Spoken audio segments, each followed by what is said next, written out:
صفحہ نمبر 137 یعنی 137۔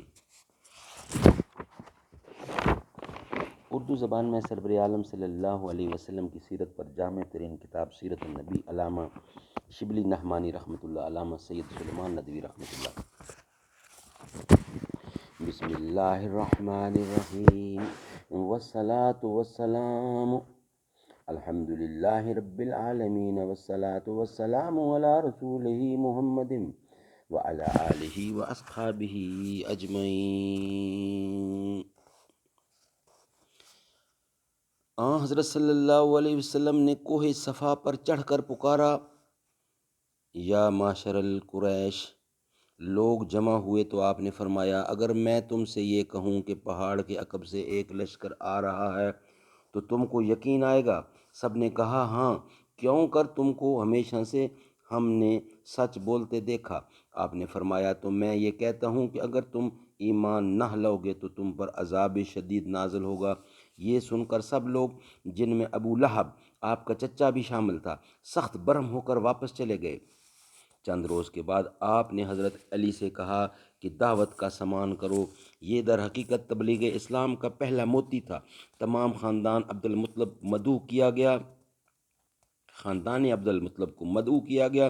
حضرت ابو طالب، عباس سب شریک تھے۔ حضرت صلی اللہ علیہ وسلم نے کھانے کے بعد کھڑے ہو کر فرمایا کہ میں وہ چیز لے کر آیا ہوں جو دین اور دنیا دونوں کے کو کفیل ہے۔ اس بارے گراں کے اٹھانے میں کون میرا ساتھ دے گا؟ تمام مجلس میں سناٹا تھا۔ دفعتاً حضرت علی رضی اللہ نے اٹھ کر کہا، گو مجھ کو آشوب چشم ہے، گو میری ٹانگیں پتلی ہیں، اور گو میں سب سے نو عمر ہوں، تاہم میں آپ کا ساتھ دوں گا۔ تمام لوگ جمع تھے۔ قریش کے لیے یہ ایک حیرت انگیز منظر تھا کہ دو شخص، جن میں ایک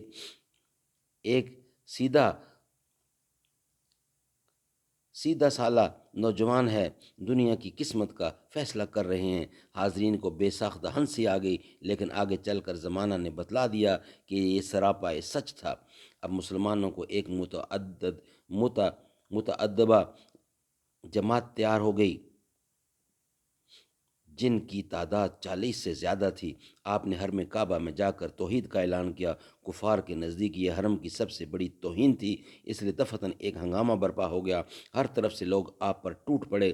حضرت صلی اللہ علیہ وسلم کے ربیب حضرت حارث بن ابی حالہ گھر میں تھے۔ ان کو خبر ہوئی، دوڑے ہوئے آئے اور حضرت صلی اللہ علیہ وسلم کو بچانا چاہا، لیکن ہر طرف سے ان پر تلواریں برس پڑیں اور وہ شہید ہو گئے۔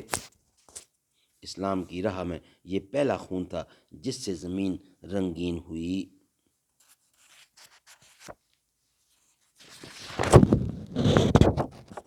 انشاءاللہ اس کا بقیہ حصہ نیکسٹ ویلاگ میں بیان کیا جائے گا، جس کا ہیڈنگ ہوگا قریش کی مخالفت اور اس کے اسباب۔